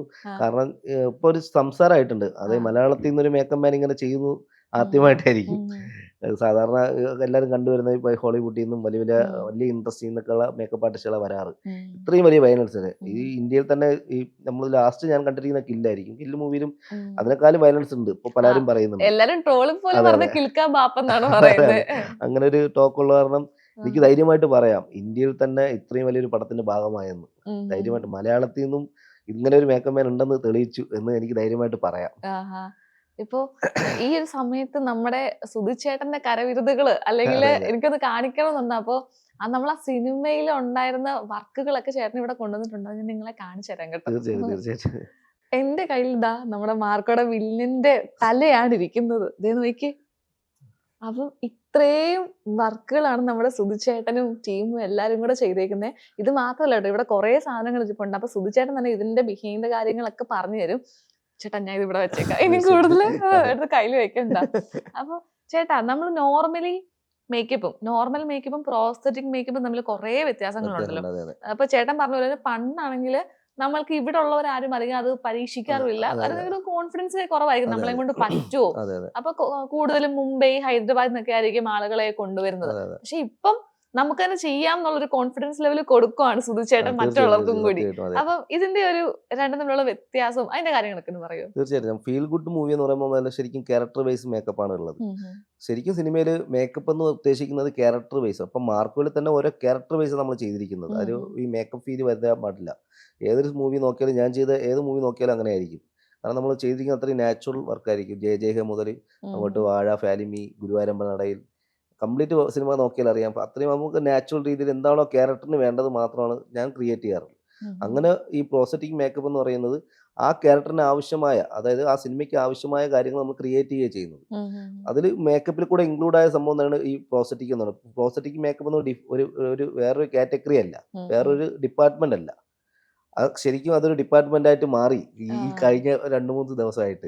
കാരണം നമ്മുടെ കൂടെ വർക്ക് ചെയ്ത ആള് തന്നെ 2-3 ഇന്റർവ്യൂവിൽ അങ്ങനെ പറയുകയുണ്ടായി. ഒരു അബദ്ധം പറ്റിയതാണ്. കാരണം ആ ഒരു ഡിപ്പാർട്ട്മെന്റ് അങ്ങനെ അല്ല, മേക്കപ്പ് തന്നെയാണ് ഈ പ്രോസറ്റിക് മേക്കപ്പ് എന്ന് പറയുന്നത്. ശരിക്കും പ്രോസറ്റിക് മേക്കപ്പിൽ വരുന്നതാണ്. അതെ. അപ്പൊ അത് ഡിസൈനിങ് ചെയ്ത് കൊടുക്കാം. ഒരു മേക്കപ്പ് മാൻ ഡിസൈൻ ചെയ്തപ്പോൾ ഇത് ക്ലേ ആർട്ടിസ്റ്റ് ഉണ്ട്, ഇത് വർക്ക് ചെയ്യുന്ന ആർട്ടിസ്റ്റിന് കൊടുക്കുമ്പോഴത്തേക്ക് അവർ ഈ ഒരു മോൾഡ് എന്നുള്ള രീതിയിൽ ഉണ്ടാക്കി തരിക ചെയ്യാം. ഇതിപ്പോ നമ്മളൊരു കാലിന്റെ മോൾഡ് ഇങ്ങനെ ഒരു രീതിയിൽ ഉണ്ടാക്കി തരിക ചെയ്യാം. പിന്നെ ബാക്കി കളറിങ്, അതിന്റെ ഡീറ്റെയിലിങ്, ആ ഒരു നമ്മൾ പ്രസന്റ് ചെയ്യുന്നതിന്റെ ഡീറ്റെയിലിംഗ് എല്ലാം ആ മേക്കപ്പ് മാൻ തന്നെയാണ് അവിടെ നിന്ന് ചെയ്യേണ്ടത്. അപ്പൊ ഈ ഒരു അവസ്ഥയിലാണ് നമ്മൾ കാല് ഇങ്ങനെ ഒടിക്കുന്ന രീതിക്ക്. ഫ്ലെക്സിബിൾ ആണ്, സിലിക്കോണിൽ ചെയ്തതാണ്. ഫൈറ്റ് സീനൊക്കെ ഉപയോഗിക്കുന്നതാണ്. കാലിങ്ങനെ ഒടിക്കുന്ന സീനൊക്കെ എടുത്തിട്ടുണ്ട്, ഇങ്ങനെ തിരിക്കാനും ഓടിക്കാനും. നമ്മൾ ഒറിജിനൽ കാലിലൊന്നും ചെയ്യാൻ പറ്റില്ല. നമ്മൾ അവരുടെ കാലിൽ വെച്ചിട്ട് നമ്മൾ സ്റ്റിച്ച് ചെയ്യുക ചെയ്യുന്നത്, അവർ ലോക്ക് ചെയ്യുക ചെയ്യുക. ആ മുട്ടിന്റെ ഭാഗത്ത് വെച്ചിട്ട് ലോക്ക് ചെയ്യുക ചെയ്യുക. ഒരു ബെൽറ്റ് ഉണ്ട്, ഇതേപോലത്തെ ഒരു ബെൽറ്റ് ഉണ്ട്. ഇതിപ്പോ കൈയാണ്, ഈ കയ്യിലൊരു ബെൽറ്റ് ഉണ്ട്. ഈ ബെൽറ്റ് വെച്ചിട്ട് നമ്മൾ ലോക്ക് ചെയ്യുക ചെയ്യുക, അവരുടെ കയ്യിലോട്ട് ലോക്ക് ചെയ്യുക ചെയ്യുക. അപ്പൊ അവർക്ക് ചെയ്യുക. ഇത് നമ്മൾ ഫൈറ്റേഴ്സിന് വേണ്ടിയിട്ട് കൈ ഇങ്ങനെ ഒടിക്കുമ്പോൾ ബോൺ പുറത്തു വരുന്ന രീതിക്ക് ചെയ്തെടുത്താണ്. നമ്മളെ സ്വന്തമായി കയ്യിലത് ചെയ്യാൻ പറ്റില്ല. അപ്പൊ ഇത് സിനിമ കണ്ടവർ ചിലർ വിചാരിക്കുന്ന CG ആണെന്നാ. ശരിക്കും നമ്മളിത് ഈ കൈ തന്നെ ക്രിയേറ്റ് ചെയ്തെടുത്താണ്. ആ ഫൈറ്റ് സീനിലൊക്കെ ആള് പിടിച്ചിട്ട് ഇങ്ങനെ ഓടിക്കുമ്പോ ഇങ്ങനെ ബോൺ പുറത്ത് വരും. ആ രീതിക്ക് പിന്നെ മജ്ജ വരെ ചെയ്തു വെച്ചേക്കുന്നത് CG ഉപയോഗിച്ച് ലാസ്റ്റ് ബ്ലഡ് ഇതിൽ നിന്ന് വരുന്നതായിട്ടാണ്. ബ്ലഡ് കാര്യങ്ങളൊക്കെ അപ്പൊ തന്നെ സ്പോട്ടിൽ വരുന്ന കാര്യങ്ങളൊക്കെയാണ് ഇത് വരുന്നത്. അപ്പൊ ഇതൊക്കെ വളരെ ഭംഗിയായിട്ട് നമ്മൾ ഡീറ്റെയിലിംഗ് ആയിട്ട് ചെയ്തു കൊടുത്തിട്ടുണ്ട്. ഏറ്റവും ഇമ്പോർട്ടന്റ് ആയിട്ടുള്ള സാധനം എന്താ വിട്ടിട്ടുണ്ട് കേട്ടോ, ഹാർട്ട്. നമ്മുടെ ടോണി ഐസക്കിന്റെ ഹാർട്ട് അല്ലേ? ചേട്ടാ ഇതൊക്കെ നമ്മൾ ചെയ്യുമ്പോൾ ഇതിനകത്തൊരു പമ്പിങ് സാധനങ്ങളൊക്കെ വരുമല്ലോ. ഇതിൽ നമ്മളൊരു പ്രഷർ പമ്പ്, ഒരു ടൈമിംഗ് ചേഞ്ച് കൊടുത്തിട്ടുണ്ട്. അത് അനീഫിക്ക പറഞ്ഞതുപോലെ പുള്ളിയുടെ ഹാർട്ട് എടുത്തു കഴിഞ്ഞിട്ട് ഈ ഒരു ബീറ്റ്, ഈ ഒരു തുടുപ്പ് ഇങ്ങനെ വേണം എന്ന് പറഞ്ഞ രീതിക്ക് നമ്മളൊരു ടൈമിംഗ് പൈപ്പ് ഇവിടെ നിന്ന് കൊടുക്കുന്നുണ്ട്. ആ പൈപ്പിനനുസരിച്ചിട്ടാണ് അത് ഇങ്ങനെ പമ്പ് ചെയ്യുന്നത്. ആ പമ്പിങ് കഴിഞ്ഞാൽ, ആ റിയാക്ഷൻ കഴിഞ്ഞാൽ പിന്നെ ഇത് ഇങ്ങനെ പൊട്ടിക്കുന്നതായിട്ടാണ്. ഈ ഒരു അവസ്ഥയാണ് നമ്മൾ സിനിമയിൽ ഷൂട്ട് ചെയ്തത്. പക്ഷെ അത് കാണാൻ പറ്റിയിട്ടില്ല. അത് എങ്ങനത്തെ സെൻസറിൽ കട്ടായി ഉള്ള വിശ്വാസത്തിലാണ്. കാരണം അത് അത്രയും നല്ല ഡീറ്റെയിലിംഗ് നമ്മൾ കൊടുത്തിരിക്കുന്നത്. അത് ഭയങ്കര ഒരു ഇതൊക്കെ ശരിക്കും ഉണ്ടാക്കി വെച്ചേക്കുന്ന ആർട്ടിഫിഷ്യൽ തിങ്സ് ആണ്. പക്ഷെ എനിക്ക് ഇതിന്റെ കയ്യിലിരിക്കുമ്പോ തന്നെ എന്റെ മേൽ ഇങ്ങനെ പെരുക്കുന്നു, എന്തോ ഒരു സംഭവം. അപ്പൊ ചേട്ടൻ അതിങ്ങനെ പൊട്ടിക്കാന്നൊക്കെ പറയുമ്പോ നമുക്ക് ഭയങ്കര ഇതാണ്. പിന്നെ വേറൊരു ഇമ്പോർട്ടന്റ്, നമുക്ക് നമ്മുടെ കുഞ്ഞിന്റെ ഭയങ്കര ഭാരം ഉണ്ടല്ലോ ചേട്ടാ. ഞാൻ വിചാരിച്ചു ഭാരമൊന്നും ഇല്ലാത്ത സമയത്ത് നമ്മുടെ കുഞ്ഞിന്റെ ഷോട്ട് വരുന്നതിന്റെ ഒരു പ്രോസ്തറ്റിക് സംഭവമാണ്. ഇത് ശരിക്കും ഭാരമുണ്ട് കേട്ടോ. എനിക്കൊന്നും ഒരു കുഞ്ഞിന് എത്ര കിലോ ഉണ്ട്, എത്ര കിലോ ഉണ്ട്? 3 കിലോ വരും. നമ്മൾ ആ വെയിറ്റ് ഉൾപ്പെടെയാണ് ഒരു ഫെസ്റ്റിവൽ കിട്ടിയാൽ മാത്രം നമുക്ക് ഈ ബോഡിക്ക് ഇങ്ങനെ ഒരു അനക്കം കിട്ടും. ഇങ്ങനെ തൂക്കിക്കൊണ്ട് പോകുമ്പോ കബീർ കണ്ടിട്ടില്ലേ ഷോട്ടിൽ, ഇങ്ങനെ തൂക്കിക്കൊണ്ട് പോകുമ്പോൾ ഈ ഒരു ഫെസ്റ്റിവൽ കിട്ടണമെങ്കിൽ ഈ ഒരു അനക്കം വെയിറ്റ് വേണം. അത് ബോഡിക്ക് താഴോട്ട് വെയിറ്റ് വേണം. അതിന് വേണ്ടിയിട്ട് ഇങ്ങനെ ചെയ്തിരിക്കുന്നത്. നമ്മൾ ഇവിടെ നിന്ന് ചെയ്തല്ല, നമ്മൾ ഹൈദരാബാദിൽ നിന്ന് നമ്മുടെ ഒരു ആർട്ടിസ്റ്റ് വന്ന് ചെയ്തു തന്നാണ്. എനിക്ക് നമ്മൾ സ്റ്റിച്ച് ചെയ്തതാണ്. സ്റ്റിച്ച് ചെയ്തിട്ട്, കാരണം സിനിമയെ കാണുമ്പോൾ ഫുള്ള് ബ്ലഡും ആ ഒരു കളർ ടോൺ ആണ്. ഇപ്പൊ ഒന്ന് കുളിപ്പിച്ച് റെഡിയാക്കി എടുത്താണ്. ഞാനാണെങ്കിൽ ഇടയ്ക്കെങ്കിലും ചുമ്മാതെങ്കിലും വിചാരിച്ചു കേട്ടോ, ചിലപ്പോ ഏതെങ്കിലും ഒക്കെ സീനിൽ ശരിക്കും ഒറിജിനൽ കുഞ്ഞ് കാണും കൈ പിടിക്കുന്നതിനകത്ത്. കംപ്ലീറ്റ്ലി എല്ലാ ഷോട്ടിനും നമ്മൾ ഇയാളെ തന്നെ ഉപയോഗിച്ചിരിക്കുന്നത്. ഭയങ്കര ക്യൂട്ടാണ്. അയ്യോടാ, മെയിൻ ഒരു സംഭവം എടുത്ത് നമ്മുടെ കബീർ സിംഗിന്റെ തലയുണ്ട്. ഞാൻ ആദ്യം കാണിച്ച പോലെ തന്നെ ഇതും നമ്മള് ഇപ്പൊ ചേട്ടൻ ചെയ്തതാണോ? നമ്മള് തന്നെയാണ് ചെയ്തത്. നമ്മുടെ ഇവിടുത്തെ ആർട്ടിസ്റ്റാണ് ചെയ്തത്. ഈ കബീർ സിംഗ് ഞാൻ പറയില്ല, ബോംബെ നാള് വന്നു, നമുക്ക് വേണ്ടി ഒരു ദിവസം വന്നു. പുള്ളിയുടെ മുഖത്തിന്റെ ഡൈ തന്നെ, ഫേസിന്റെ ഡൈ തന്നെ എടുത്തു ചെയ്തതാണ്. പുള്ളി നമുക്ക് ക്ലേ ആർട്ടിസ്റ്റ് ചെയ്ത് റെഡിയാക്കി തന്നു. റെഡിയാക്കി തന്നതിന് ശേഷം ഡീറ്റെയിലിംഗ് എല്ലാം നമ്മൾ ചെയ്തതാണ്. ആളുടെ ഭയങ്കര ഹാപ്പിയായി. ഇത് കണ്ടിട്ട് ആള് ഭയങ്കര സന്തോഷമായി. ഹനീഫിക ഹാപ്പി ആയിരുന്നു. പക്ഷെ ഈ തലയൊക്കെ നമ്മൾ അടിച്ചു പൊട്ടിക്കുന്നുണ്ട്. പക്ഷെ അതൊന്നും സിനിമയിൽ വന്നിട്ടില്ല. ഇത് കട്ട് ചെയ്ത് കഴിഞ്ഞ ശേഷം ആ തല നമ്മൾ വെറുതെ അത് വേറൊരു ഹെഡാണ് ക്രിയേറ്റ് ചെയ്യുന്നത്. അത് കട്ട് ചെയ്ത് തലച്ചോറ്, ബ്രെയിനും ഒക്കെ കംപ്ലീറ്റ് എല്ലാം ചിതറിക്കിടക്കുന്ന സാധനം വരെ എടുത്തിട്ടുണ്ട്. ഇനി ഒരു ഇമ്പോർട്ടന്റ് പറഞ്ഞിരിക്കുന്നത് നമ്മുടെ ജഗദീഷ് ചേട്ടന്റെ കൈ വരുന്നത് അല്ലേ? ഇത് ജഗദീഷ് ചേട്ടന്റെ കൈ തന്നെയാണ് ഉണ്ടാക്കിയിരിക്കുന്നത്. ജഗദീഷ് ചേട്ടന്റെ കൈ തന്നെ നമ്മൾ അത്രയും ഡീറ്റെയിലിംഗ് ആയിട്ട് എടുത്തിട്ടുണ്ട്. ആ വെയിനും കംപ്ലീറ്റ് ഹെയറും എങ്ങനെയാണോ ടെക്സ്ചർ കിട്ടുന്നത് ആ രീതിക്ക് തന്നെ ജഗദീഷ് ചേട്ടന്റെ കൈ എടുത്തു. ആളുടെ കൈയിന്റെ മെഷർമെന്റ് തന്നെ ചെയ്തിരിക്കുന്നത്.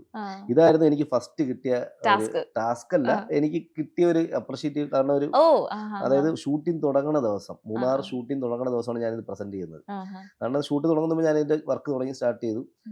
പ്രസന്റ് ചെയ്യുന്നത് നമ്മൾ സിനിമയിൽ കാണുന്ന ബോക്സ് ഇല്ലേ, കൈ വെട്ടി കൊണ്ട് ബോക്സ്, ആ ബോക്സിനകത്ത് ഞാൻ ഈ കൈ വെച്ചു, ട്രൈ ബ്ലഡ് ഒക്കെ ഒഴിച്ചു. എങ്ങനെയാണോ ഷോട്ടിൽ ഉപയോഗിക്കുന്ന രീതിയിൽ ഞാൻ ഡയറക്ടറിനെ പ്രസന്റ് ചെയ്യുന്നത്. ഈ വർക്കാണ് ഫസ്റ്റ് ഹനീഫിക്ക് കാണുന്നത്. കണ്ടപ്പോൾ തന്നെ ആൾ ഓക്കെ ആയി. കാരണം ഞാൻ പ്രസന്റ് ചെയ്ത് അങ്ങനെയാണ്. നമ്മള് ഫസ്റ്റ് ഇംപ്രഷൻ എന്ന് പറയുമ്പോൾ തന്നെയാണ് ആൾ ഈ കണ്ടപ്പോൾ തന്നെ നമ്മളെ കൊണ്ട് സാധിക്കും, അല്ല നമ്മളെ കൊണ്ട് ചെയ്യും എന്നുള്ളൊരു കോൺഫിഡന്റ് ആള് കിട്ടി, നമുക്കും കിട്ടി. അത് ഫസ്റ്റ് കാണിച്ച ഒരു കൈയാണ്. അതിനുശേഷമാണ് ബാക്കി എല്ലാ പ്രൊസീജറും ചെയ്തു തുടങ്ങിയത്. ഫസ്റ്റ് ഇതാണ് നമ്മൾ സ്റ്റാർട്ട് ചെയ്തത്. ഇതൊക്കെ കണ്ടിട്ട് അതായത് ഞാൻ ഇങ്ങനെ കേട്ടിരുന്നു, അദ്ദേഹം നമ്മളെ കബീർ സിംഗ് ഒക്കെ കുറച്ചു ദിവസം ഉറക്കമൊന്നും ഇല്ലായിരുന്നു, ക്ഷേത്രങ്ങളിലൊക്കെ പോയി എന്നൊക്കെ. എങ്ങനെ ഉറക്കം വരും?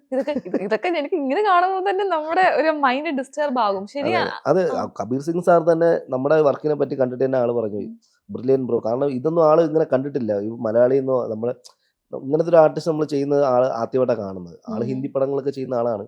ഹിന്ദി പടത്തിൽ സാധാരണ വന്ന് ചെയ്യുന്ന ഇങ്ങനത്തെ ഒരു സ്റ്റേജും പ്രോസറ്റിക് വർക്ക് ചെയ്യുന്നെല്ലാം പുറത്തുനിന്നും ഹോളിവുഡിൽ നിന്നും അങ്ങനെയൊക്കെ ചെയ്യുന്നത്. അപ്പോൾ ഇങ്ങനെ മലയാളത്തിൽ നിന്ന് ഇത്രയും കാര്യങ്ങൾ ചെയ്യുന്ന പുള്ളി ആദ്യമായിട്ട് കാണുമ്പോൾ പുള്ളി ഞെട്ടിട്ടാ പോയിരിക്കുന്നത്. പുള്ളി എന്നെ ഒരുപാട് നല്ല അപ്രിഷിയേറ്റ് ഒക്കെ ചെയ്തു, ഭയങ്കരമായിട്ട് സപ്പോർട്ട് ചെയ്ത ആള്. അത് ശരിക്കും ചേട്ടനെ അപ്രിഷിയേറ്റ് ചെയ്യുന്ന കാര്യം അതെ തന്നെയാണ്. അതെ അതെ അത്രയും എന്തൊക്കെയാ ചെയ്തു വെച്ചേക്കുന്നത് എന്ന് മാത്രമേ എനിക്ക് തീർച്ചയായും പറയാനുള്ളൂ. സത്യം. ചേട്ടാ അപ്പം ഈ ഇത്രയും എക്സ്ട്രീം ചെയ്ത് എനിക്ക് ഈ പടം മാത്രമേ ഉള്ളൂ അല്ലേ? എക്സ്ട്രീം ചെയ്തതിൻ്റെ ഒരു കരിയറിൽ ഇതായിരിക്കും. ഉം. കാരണം ഞാനിപ്പോൾ ഒരു 16 വർഷമായി, ഫിലിം ഉം. 17 വർഷത്തിലേക്ക് പോകുന്നു. പക്ഷെ ഇപ്പോൾ ചെയ്തതിൽ എക്സ്ട്രീം വർക്ക് ഇതായിട്ടാണ്. എനിക്ക് തോന്നുന്നു ഇനി എന്തായാലും ചേട്ടൻ ഉറപ്പായിട്ടും ചേട്ടാ എനിക്ക് തോന്നുന്നു ആ ഒരു ആദ്യം ഞാൻ പറഞ്ഞ പോലെ ഒരു ബെഞ്ച് മാർക്കും അല്ലെങ്കിൽ ഒരു അതെ നമ്മുടെ ഒരു സിഗ്നേച്ചർ ചെയ്ത് വെച്ചിട്ടുണ്ട്. തീർച്ചയായിട്ടും അതെ ഉറപ്പായിട്ടും അത് എല്ലാരും ശ്രദ്ധിച്ചിട്ടുണ്ട്. അതെ എനിക്ക് തോന്നുന്നു ഇനി ഒരു ബ്രൂട്ടൽ വയലൻസ് മൂവി വരുമ്പോഴത്തേന് ആദ്യത്തെ പേര് ഓക്കെ നമുക്ക് അതെ. ഇപ്പൊ സുധിച്ചേട്ടനെ അങ്ങനെ ഒരു വിളിക്കാം. പേരും കൂടെ ആയി, ബ്രൂട്ടൽ എന്നുള്ള പേരും കൂടെ ആയി. അതെ, കാരണം ബ്രൂട്ടൽ വയലൻസ് മേക്കപ്പ് മാൻ. വളരെ കൂളായിട്ടും വളരെ ശാന്തമായിട്ടും മേക്കപ്പ് ചെയ്ത് വളരെ എൻ്റെ കൂടെ വർക്ക് ചെയ്യണവർക്ക് അറിയാം ഞാൻ അത്രയും സൈലന്റ് ആയിട്ട് പോകുന്ന ഒരാളാണ്. പക്ഷെ ഇപ്പോൾ പെട്ടെന്ന് ഇങ്ങനെ ഒരു പേര് വന്നപ്പോൾ എല്ലാവർക്കും ഡൗട്ടായി ഞാനാണോ എന്നുള്ളത്.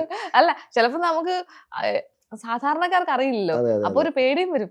ഇവനെന്തൊക്കെ അറിയാലോ അല്ലേ, ഇവരെന്തൊക്കെ ചെയ്യുമെന്ന് പറയാൻ പറ്റത്തില്ല, ആള് വേറെ അതെ വില്ലനാണ് അതെ അതെ എന്നൊക്കെയുള്ള രീതിയിൽ. എന്തായാലും ഭയങ്കരമായിട്ട് ആൾക്കാർ ഇപ്പൊ ശ്രദ്ധിക്കപ്പെട്ടു. അത് ഭയങ്കര സന്തോഷം. സത്യം പറഞ്ഞാൽ ഞാൻ ഭയങ്കര വെയിറ്റിംഗ് ആണ് ഈ ഒരു OTT-ൽ വരാൻ അതെ വേണ്ടിയിട്ട് സിനിമ. കാരണം എനിക്ക് ഫുൾ ഫ്രിഡ്ജില് എനിക്ക് ആ അതെ മൂവി കാണുന്നുണ്ട്. പക്ഷെ കാണണമെന്നുണ്ട്. പല സിനിമകളും നമ്മൾ പറയും OTT വരുമ്പം കാണും, അതുണ്ട് ഇതുണ്ടെന്ന് പറഞ്ഞാൽ പോലും അതെ ചിലപ്പോൾ അത് കാണാൻ സാധിക്കില്ല. പക്ഷെ എനിക്ക് പേഴ്സണലി നമ്മുടെ മാർക്കോ ക്രൂവിനോട് ടീമിനോട് പറയാനുള്ള ദയവ് ഇതൊന്നും കട്ട് ചെയ്യാതെ ഫുള്ള് തന്നെ OTT വിടണം. അത് അതുപോലെയാണ് പ്രേക്ഷകർക്ക് കൊടുക്കാൻ അത് പറ്റുന്ന ഫീസ്റ്റ് തന്നെയായിരിക്കും. അത് പ്രേക്ഷകരെ പോലെയാണ് എനിക്ക് ടെക്നീഷ്യൻ എന്നതിൽ എനിക്കും കാണണമെന്ന് ഭയങ്കര ആഗ്രഹമാണ്. പക്ഷെ ആ. അതിനൊക്കെ ചിലപ്പോൾ ഒരു ലിമിറ്റ് ഉണ്ടാവുമല്ലോ എന്ന് എനിക്ക് അറിയത്തില്ല. ഉം. മാക്സിമം നമ്മളെ പ്രൊഡ്യൂസർ സാറും ഈ ഷഫീഖ് സാറും എല്ലാവരും ശ്രമിക്കുന്നുണ്ട്. ഉം. കാരണം എല്ലാവരും പറയുന്നത് ഇത് തന്നെയാണ്, ഇത് അതെ അതെ കംപ്ലീറ്റ് ഒന്ന് കാണണം. അതെ, പ്രേക്ഷകർ ഉൾപ്പെടെ അതാണ് കാണുന്നത്. കംപ്ലീറ്റ് ഒന്ന് മെയിൻലി വില്ലന്മാരെങ്കിലും കൊല്ലുന്നൊന്ന് കാണണം.